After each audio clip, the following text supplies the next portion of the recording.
ফ্রোজেনের গল্প, গল্প শুনেও হবে দেখো গো ক্লান্ত মন শান্ত।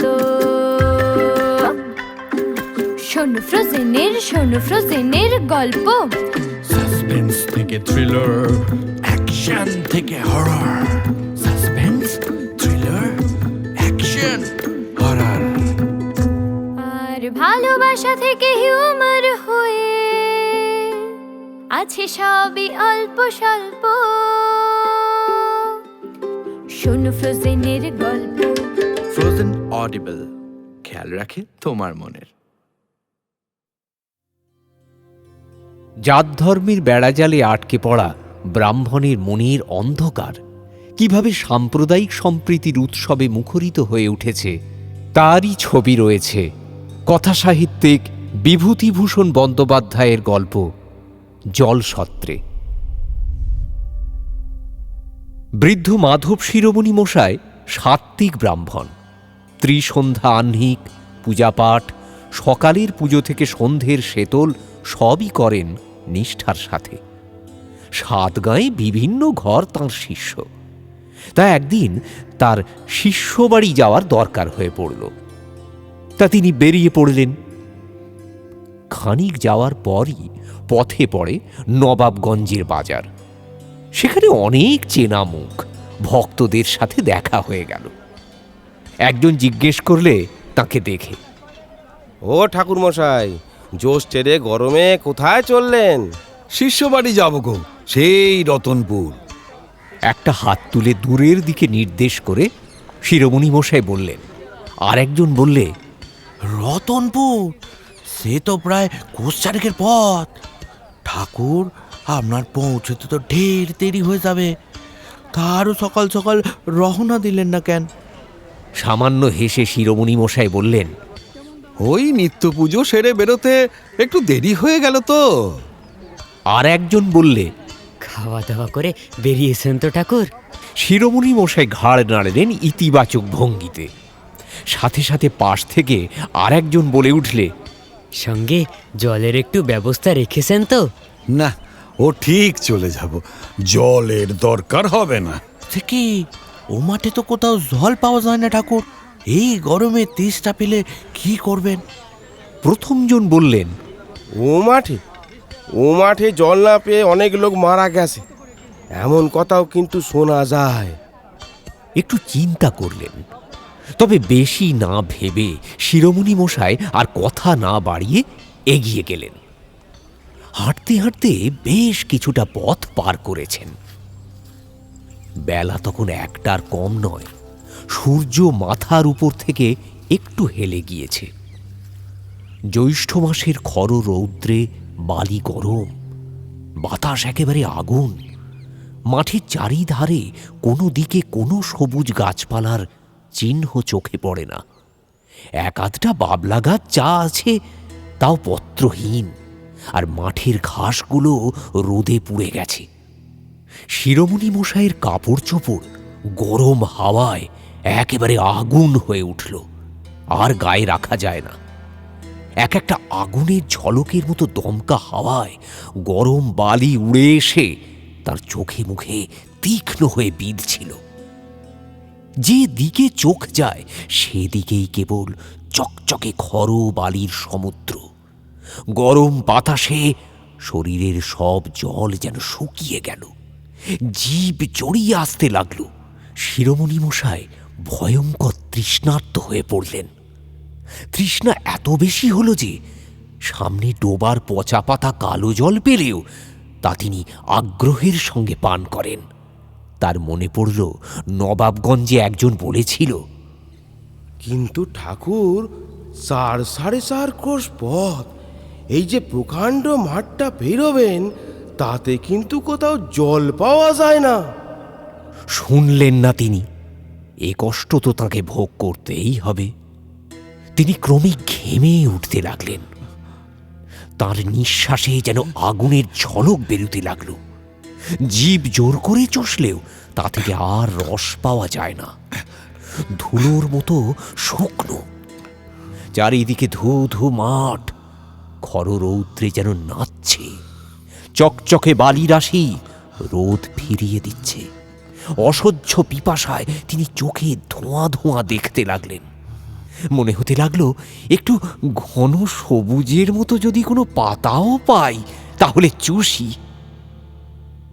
জীবনে তিনি যত ঠান্ডা জল খেয়েছিলেন তা এইবার তাঁর একে একে মনে আসতে লাগলো। তার বাড়ির পুকুরের জল কত ঠান্ডা, পাহাড়পুরের কাছারির ইদারার জল সে তো একেবারে বরফ। কবে তিনি শিষ্য বাড়ি গিয়েছিলেন, বৈশাখ মাসের দিন তারা তাঁকে বড় সাদা কাঁসার ঘটি করে নতুন কলসির জল খেতে দিয়েছিল। সে জল একেবারে হিম, খাবার সময় দাঁত কনকন করে। আচ্ছা, এখন যদি সেই রকম এক ঘটি জল কেউ তাকে দেয়? তার তৃষ্ণাটা হঠাৎ বেড়ে গিয়ে বুকের কলজে পর্যন্ত যেন শুকিয়ে উঠল। এ মাঠটাকে এ অঞ্চলে বলে কচুচুষির মাঠ। তার মনে পড়ল তিনি শুনেছিলেন, কর্তা, এ জেলার মধ্যে এত বড় মাঠ আর নাই। ও মাঠের নাম কচুচুষির মাঠ।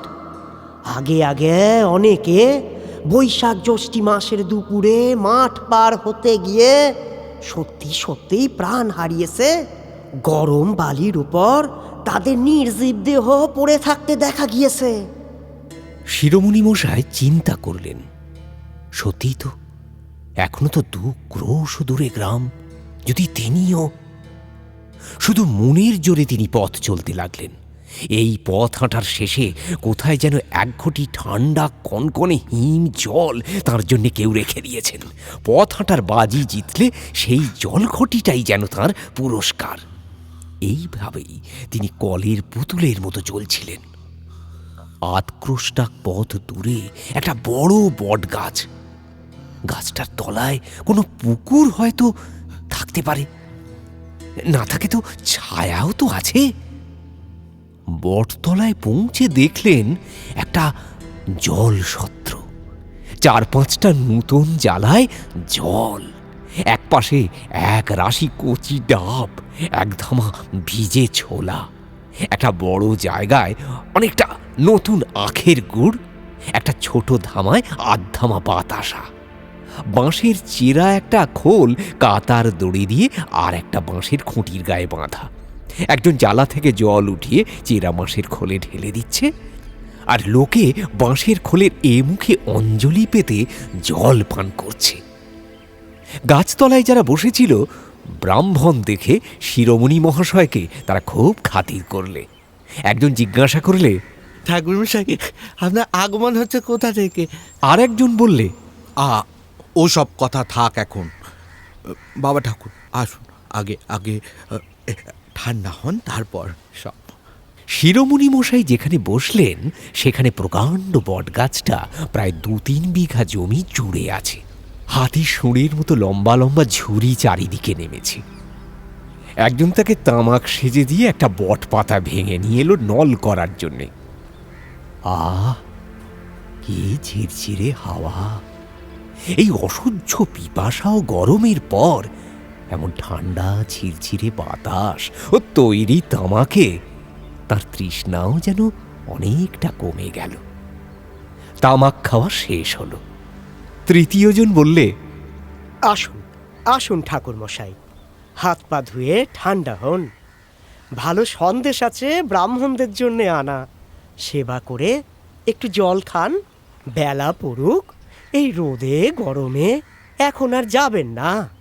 এতক্ষণে একটু ঠান্ডা বোধ করছেন শিরোমণি মশাই। এবার জিজ্ঞেস করলেন, এই এই জলসত্র কাদের কাদের গো?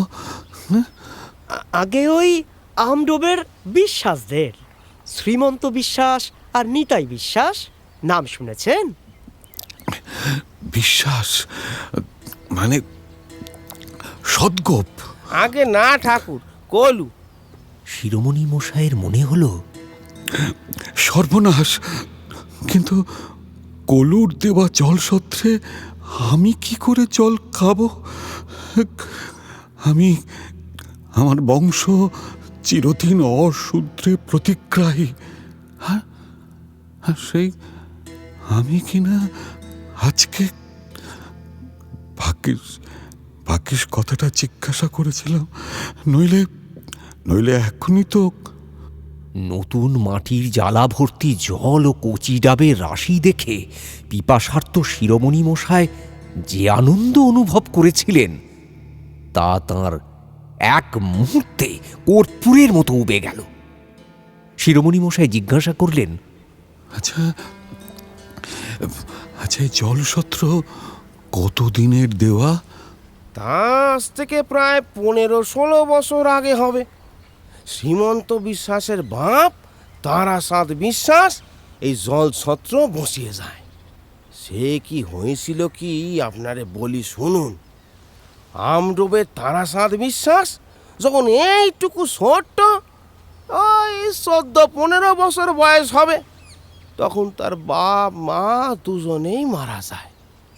সংসারে কেবলমাত্র 9-10 বছরের একটি বোন ছাড়া তারাচাঁদের আর কেউ ছিল না।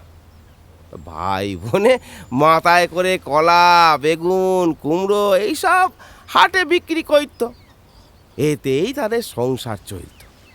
সেবারে বৈশাখ মাসের মাঝামাঝি তারাচাঁদ ছোট বোনটিকে নিয়ে ওই নবাবগঞ্জের হাটে তাল ছাঁচ বিক্রি করতে গিয়েছিল।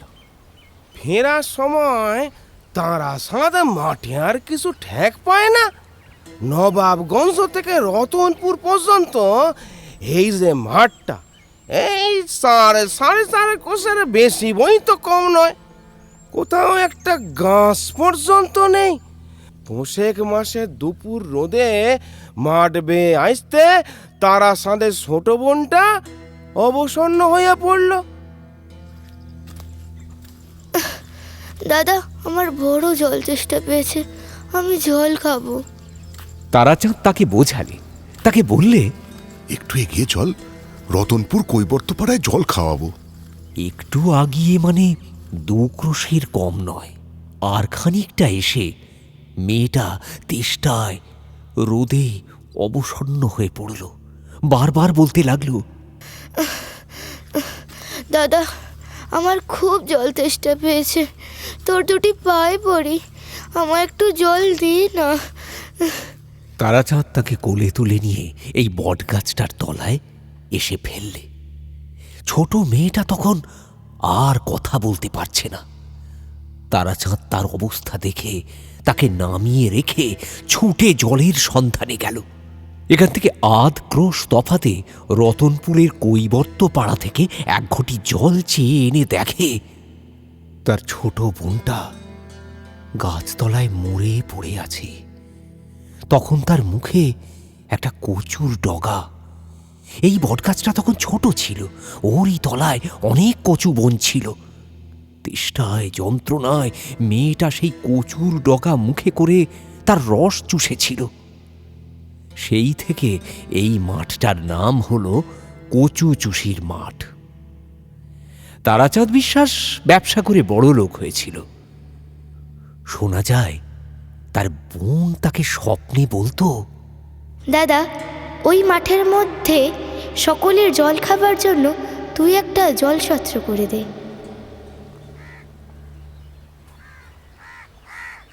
বলবো কি বাবা ঠাকুর, এমনও শুনেছি যে মাঠের মধ্যে জল তেষ্টায় বেঘরে পড়ে পাক কাশে এমন লোক নাকি কেউ কেউ দেখেছে, যে একটি ছোট মেয়ে মাঠের মধ্যে দাঁড়িয়ে বলছে, ওগো, আমি জল দেব, তুমি আমার সঙ্গে এসো, এসো এদিকে এসো।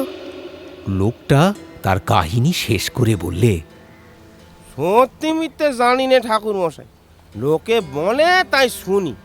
বৈশাখ মাসের দিনে এই বামুনের কাছে মিথ্যে বলে কি শেষকালে? লোকটা 2 হাতে নিজের কান মোলে কপালে 2 হাত ঠেকিয়ে একটা প্রণাম করলে। বেলা পড়ে এলো। কত লোক জলসত্রে আসতে লাগলো।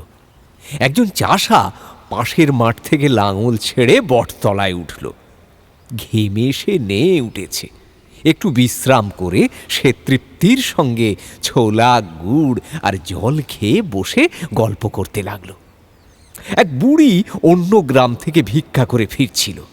গাছতলায় এসে সে ঝুলি নামিয়ে একটু জল চেয়ে নিয়ে হাত পা ধুলে।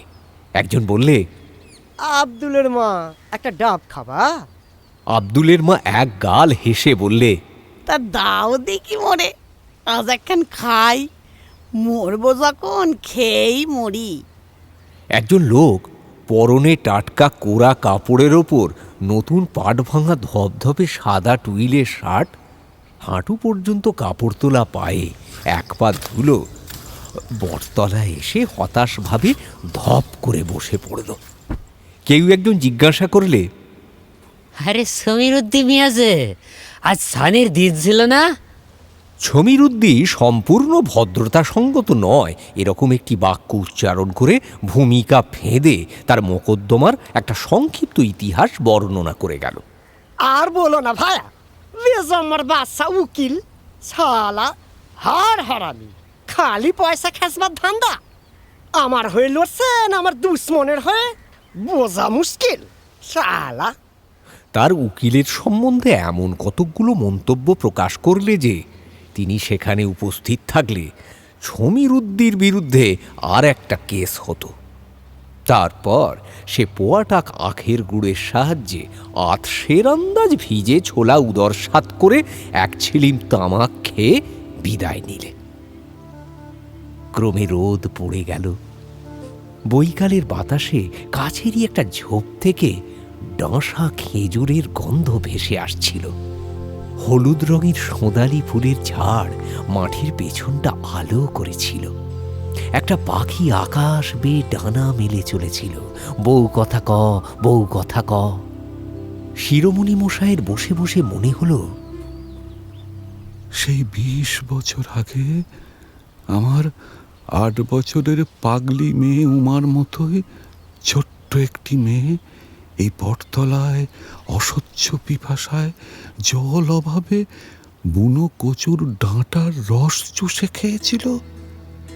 আর আজ তারই স্নেহ করুণা এই বিরাট বটগাছটার নিবিড় ডালপালায় বেড়ে উঠে এই জলকষ্ট পীড়িত পল্লী প্রান্তরের এক ধারে বিবাসার্থ পথিকদের আশ্রয় তৈরি করেছে।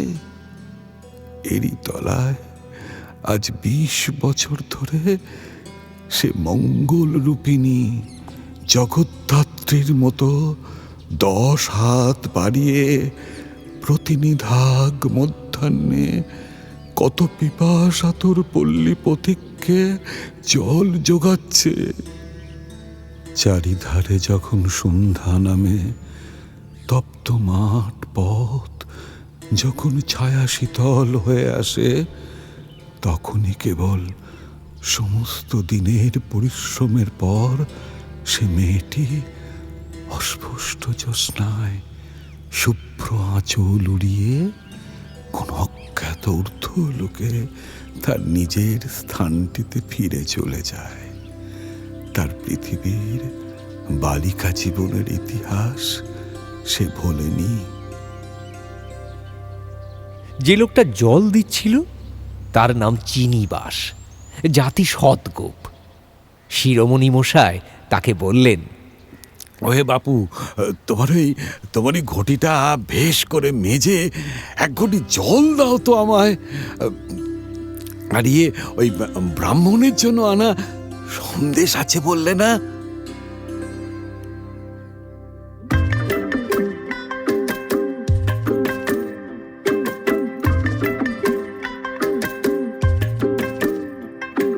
শোনো ফ্রোজেনের গল্প, গল্প শুনেও হবে দেখো গো ক্লান্ত মন শান্ত। শোনো ফ্রোজেনের গল্প, সাসপেন্স থেকে থ্রিলার, অ্যাকশন থেকে horror. Suspense, thriller, action, horror. আর ভালোবাসা থেকে হিউমার হয়ে আছে সবই অল্প স্বল্প। শোনো ফ্রোজেনের গল্প। ফ্রোজেন অডিবল, খেয়াল রাখে তোমার মনের।